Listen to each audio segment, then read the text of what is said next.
You gave us the stars, he said, but our lights keep dying. Musk's starship cast a skeletal shadow over the Johannesburg township, its hull gleaming with promises of Mars. A boy named Liam stood beneath it, clutching a Starlink rotor like a wounded bird. The launch site was a scar on the landscape, pristine concrete where homes once stood.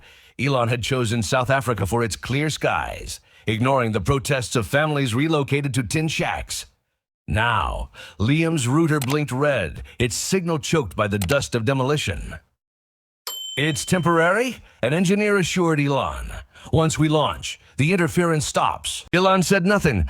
He'd used those words years ago to justify displacing Tesla's Fremont neighbors. Their homes bulldozed for parking lots that temporary had become permanent. Liam's sister Zara approached with a solar lamp jury-rigged to a Starlink antenna. Our homework dies when yours flies, she said, her voice softer then. The hum of the rocket's cooling systems. Elon knelt, his $3,000 jeans grinding into the dirt Todd. The lamp's flicker mirrored his own fraying resolve. I'll send a team, Elon said. Zara shook her head. Teams don't stay odd. They take photos and leave. That night, Elon thought of his son X, whose texts he'd ignored for weeks. Dad, why do we have rockets but no cure for Grandma? He scrolled through X's messages, each one a timestamp of absence. Missed your call, school play, Grandma's funeral. He opened a video X had sent months ago. A shaky clip of protesters outside their old California home. You took our park for your garage, a child screamed, X's voice off camera. Sorry, Dad, they're right. In the distance, the Starship groaned as engineers fueled it for dawn. Elon's phone lit up with a board alert launch sequence approved. He deleted the message. Elon found Zara at Donner, hands deep in the guts of a dismantled Starlink terminal. They're designed to survive Mars dust, she said, holding up a corroded circuit board. But not ours. He ordered the launch delayed. Engineers protested, citing investor deadlines. Elon silenced them with a glare he usually reserved for failed prototypes. Repurpose the Starship's satellite array, he demanded. Priority, their grid. Elon's phone buzzed. A cold, formal alert from the investor platform appeared on the screen. Delay may result in a $2 billion loss. Responsibility falls on you. He handed it to Zara. Crash it, he snapped. She smiled for the first time, fingers flying across the screen. My friend Avi hacks your satellites for weather. Data taught me a few tricks. As engineers recalibrated the Starship's payload, Elon sat with Liam beneath the rocket's shadow dot. The boy sketched constellations in the dirt. Mom says, "You're running from something," Liam said. Is that why you build towers to space? Elon thought of his father's voice, still venomous in his dreams. You'll never be enough. Towers are easier than bridges, he admitted.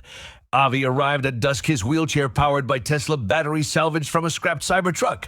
Your satellites can map our water lines, he said, projecting a hologram of the township. If you actually look. Elon's engineers balked. This isn't our mission. It is now. By midnight, Starlink servers rerouted the township screens, flickered to life, streaming not just global feeds but local truths. Avi's water maps Zara's.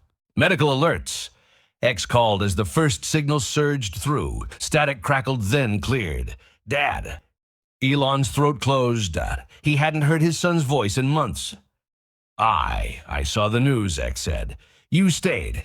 Above them, the Starship's engines cooled, their roar replaced by the buzz of a community reconnected, not to Mars but to each other. Elon never launched the Starship.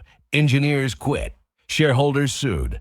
But as legal teams scrambled, he moved into a rusted trailer beside the launch site, coding alongside Avi to reroute Starlink's algorithms.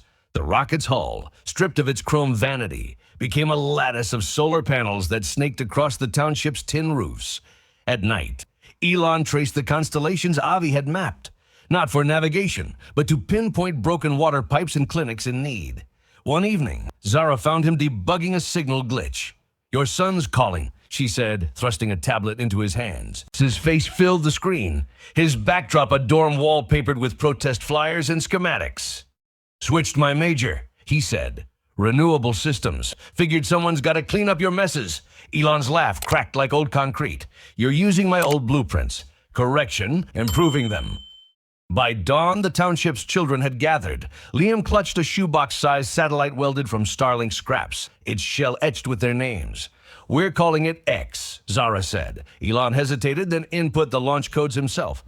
The device ascended not from a pristine pad, but the dust of land their protests had reclaimed. Critics dismissed it as a stunt, but in classrooms beneath the starship's salvaged wings, Liam taught coding to toddlers who'd never known steady light. Years later, historians would debate Elon's downfall.